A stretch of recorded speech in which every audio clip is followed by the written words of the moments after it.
පාරිභෝගික කටයුතු පිළිබඳ අධිකාරියේ තනතුරු පුරප්පාඩු සඳහා වයස අවුරුදු 22ත් 45ත් අතර සාමාන්‍ය පෙළ සමත් අය බඳවා ගැනීමට අදාළ නිවේදනය මේ වන විට නිකුත් වෙලා තියෙනවා.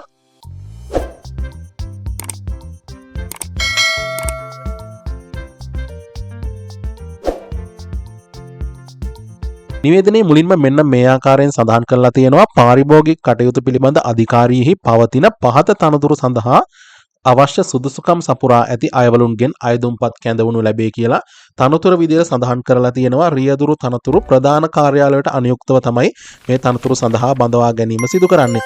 අපි බලමු රැකියා විස්තරය සම්බන්ධයෙන් මොනවද සඳහන් කරලා තියෙන්නේ කියලා. මාර්ග නීති රීති වලට අනුගත වෙමින් සහ කාර්යභාර නිලධාරියාගේ උපදෙස් අනුව මෝටර රථ ධාවන සටහන් සේවා වාර්තා ආදිය නඩත්තු කිරීම සහ යාවත් කාලීන කිරීම, වාහනයේ දෛනික නඩත්තුව, වාහනයේ තත්ත්වය පිළිබඳ කාර්යභාර නිලධාරියා දැනුවත් කිරීම, වාහනයේ සේවා කිරීම සහ අලුත් වැඩියා කටයුතු ඉටු කිරීම, කිසියම් සිදුවීමක් හෝ අනතුරක් සිදුවහොත් කාර්යභාර නිලධාරියා දැනුවත් කිරීම, කාර්යභාර නිලධාරියා හෝ අංශ ප්‍රධානියා විසින් පවරන ලද වෙනත් රාජකාරී ඉටු කිරීම විදියට තමයි රැකියා විස්තරය සඳහන් කරලා තියෙන්නේ. අපි බලමු මේ සම්බන්ධයෙන් වන අධ්‍යාපන සුදුසුකම් සහ වෘත්තීය සුදුසුකම් යටතට මොනවද අදාළ වෙන්නේ කියලා. මුලින්ම සඳහන් කරලා තියෙනවා අධ්‍යාපන සුදුසුකම්. අධ්‍යාපන සුදුසුකම් සිංහල හෝ දෙමළ, ඒ කියන්නේ ඔයාගේ මාධ්‍ය භාෂාව ඇතුළුව විෂයන් 6කින් සාමාන්‍ය පෙළ විභාගයේ සමත් වෙලා තියෙන්න ඕනේ. මෙතනදී සම්මාන සාමාර්ථ හෝ වෙනත් විශේෂ සාමාර්ථ පිළිබඳ සඳහනක් වෙන්නේ නැහැ. සිංහල හෝ දෙමළ, ඒ කියන්නේ ඔයාගේ මාධ්‍ය භාෂාව ඇතුළුව ඔයා විෂයන් 6කින් සාමාන්‍ය පෙළ විභාගයේ සමත් වෙලා තියෙනවා නම් අධ්‍යාපනික සුදුසුකම් යටතේ ඔයාට අයදුම් කිරීමේ අවස්ථාව තියෙනවා. ඒ වගේම තමයි වෘත්තීය සුදුසුකම් යටතේ වළංගු බර වාහන පැදවීමේ බලපත්‍රයක් තිබීම සහ පිළිගත් ආයතනයකින් බර වාහන පැදවීමේ අවම වශයෙන් වසර 3ක පළපුරුද්දක් ලබා තියෙනවා නම් වෘත්තීය සුදුසුකම් යටතේ ඔයාට අයදුම් කිරීමේ හැකියාව පවතී. අභ්‍යන්තර අයදුම්කරුවන් සඳහා අදාළ සුදුසුකම් මෙන්න මේ ආකාරයෙන් සඳහන් කරනවා.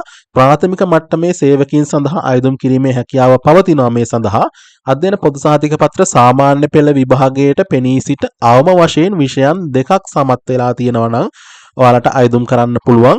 බර වාහන පැදවීම සඳහා වළංගු බලපත්‍රයක් ලබාගෙන වසර 3ක රිය පැදවීමේ පළපුරුද්දක් ඇති නුපුහුණු තැනැත්තන්වත් අභ්‍යන්තර අයදුම්කරුවෙක් නම් ඔයාට අයදුම් කිරීමේ අවස්ථාව තියෙනවා කියලා සඳහන් කරලා තියෙනවා.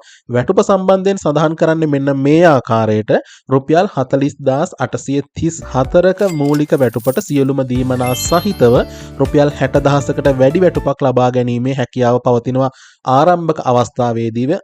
ඒ වගේම මේ තනතුරට අදාළව හිමි වෙන වෙනත් දීමනා පවතිනවා නම් ඒ දීමනා සහිතව ඔයාගේ වැටුපේ අඩු වැඩිවීමක් සිදු වෙන්න පුළුවන්. නමුත් ආසන්න සඳහන් කරන්න පුළුවන් වෙන්නේ රුපියල් 60000කට වැඩි වැටුපක් ආරම්භක අවස්ථාවේදීම ලබා ගැනීමට පුළුවන් කියන දේ. ඒ වගේම තමයි වයස සම්බන්ධයෙන් සුදුසුකම් සඳහන් කරලා තියෙන්නේ. වයස අවුරුදු 22කට නොඅඩු සහ 45ට නොවැඩි විය යුතුයි. ඔයා වයස අවුරුදු 22ත් 45ත් අතර කෙනෙක් නම් ඔයාට අයදුම් කිරීමේ අවස්ථාව තියෙනවා. පොදු කොන්දේසි යටතේ මෙන්න මේ ආකාරයෙන් සඳහන් කරලා තියෙනවා. පත්වීමේ ස්වභාවය. පත්වීමේ ස්වභාවය යටතේ සඳහන් කරනවා ස්ථීර තනතුරක් වන අතර අදාළ රාජ්‍ය චක්‍රලයකෙහි විධිවිධාන අනුව සේවා අර්ථසාධක අරමුදල සහ සේවා භාරකාර අරමුදල යටතේ ප්‍රතිලාභ ලැබීමට හිමිකම් ලබයි කියලා. මේ තනතුර ස්ථීර තනතුරක් වුණාට ඔයාට මෙතනදී විශ්‍රාම වැටුපක් හිමි වෙන්නේ නැහැ. ඒ වෙනුවට ඔයාට හිමි වෙන්නේ සේවක අර්ථසාධක අරමුදල සහ සේවා භාරකාර අරමුදල යටතේ ප්‍රතිලාභ ලැබීමට තමයි ඔයා හිමිකම් කියන්නේ. ඒ කියන්නේ ඔයාට ETF EPF තමයි හිමි වෙන්නේ. ඔයාට විශ්‍රාම වැටුපක් හිමි වෙන්නේ. වෙනත් සුදුසුකම් යටතේ මෙන්න මේ ආකාරයෙන් තමයි සඳහන් කරන්නේ. ඔබ ශ්‍රී ලාංකික පුරවැසියෙකු විය යුතුයි. තනතුරෙහි රාජකාරී මනා ලෙස ඉටු කිරීමටත් දිවයිනේ ඕනෑම ප්‍රදේශයක සේවය කිරීමට මනා කායික හා මානසික සෞඛ්‍යයකින් හෙබි අයෙකු විය යුතුයි කියලා සඳහන් කරලා තිනවා. ඒ වගේම තමයි විශිෂ්ට සදාචාරාත්මක චරිතයකින් යුක්ත විය යුතුයි කියන දේත් සඳහන් කරලා තියෙනවා. අපි බලමු මේ සඳහා අයදුම් කරන්න ඕනේ කොහොමද කියලා. යෝග්‍යතා පූර්ණ අයදුම්කරුවන් මෙම දැන්වීම පළ වූ දින, ඒ කියන්නේ 2026 7 වෙනි මාසේ 31 තමයි මේ දැන්වීම පළ වෙලා තියෙන්නේ. 2026 8 වෙනි මාසේ 12 වන දින දක්වා ලියාපදිංචි තැපෑලෙන් පහත දැක්වෙන ලිපිණයට අයදුම් පත්‍රය යොමු කරන්න ඕනේ කියලා සඳහන් කරලා තියෙනවා. ඒ වගේම තමයි සුදුසුකම් සනාථ කරන අදාළ සහතිකවල පිටපත් මතක තියාගන්න ඔරිජිනල් ඒවා නෙවෙයි. පිටපත් අයදුම් පතට අමුණා එවිය යුතුයි. රාජ්‍ය අංශයේ සේවකයන් ස්වකීය අයදුම් පත්‍රය අදාළ අංශ ප්‍රදානීන් මගින් ඉදිරිපත් කිරීමට කටයුතු කරන්න කියලා සඳහන් කරලා තියෙනවා. ඉහත අවශ්‍යතාවලට අනුකූල නොවන හෝ අයදුම්පත් බාර ගැනීමේ අවසන් දිනට පසුව ලැබෙන අයදුම් පත්‍ර ප්‍රතික්ෂේප කරනවා කියලා සඳහන් කරලා තියෙනවා. ඒ වගේම තමයි විශේෂම කරුණක් මෙතනදී සඳහන් කරනවා බලපෑම් කිරීම නුසුදුසුකමක් ලෙස සලකනවා කියලා. ඉල්ලුම් කරන ලබන තනතුර ලිපි කවරෙහි වම්පස ඉහළ කෙළවරේ ඔයා අනිවාර්යයෙන්ම සඳහන් කරන්න ඕනේ. අයදුම් පත්‍රය ඔයා යවන්න ඕනේ මෙන්න මේ ලිපිනයට. අධ්‍යක්ෂ ජනරාල් පාරිභෝගික කටයුතු පිළිබඳ අධිකාරිය පළමු මහල සහ දෙවන මහල සතොස මහලේකම් ගොඩනැගිල්ල අංක 27 වොක්ෂෝල් වීදිය කොළඹ 2 කියන ලිපිනයට තමයි ඔයාගේ අයදුම් පත්‍රය යොමු කරන්න ඕනේ. මම මේ දැන්වීමත් ඔයාගේ අධ්‍යයනයේ පහසුව සඳහා වීඩියෝ ඩිස්ක්‍රිප්ෂන් එකේ සඳහන් කරලා තියන්න ලින්ක් එකකින් ඒ වගේම ඔයාලට වැඩිදුර විස්තර ලබා ගන්න පුළුවන් මෙන්න මේ නිල වෙබ් අඩවිය හරහා www.caa.gov.lk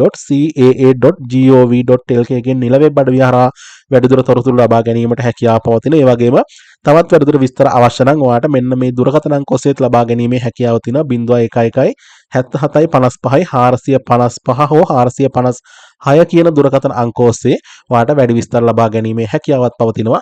ඒ වගේම තමයි මම හිතනවා මේ තනතුරටත් විශාල පිරිසකට අයදුම් කිරීමේ හැකියාව පවතිනවා.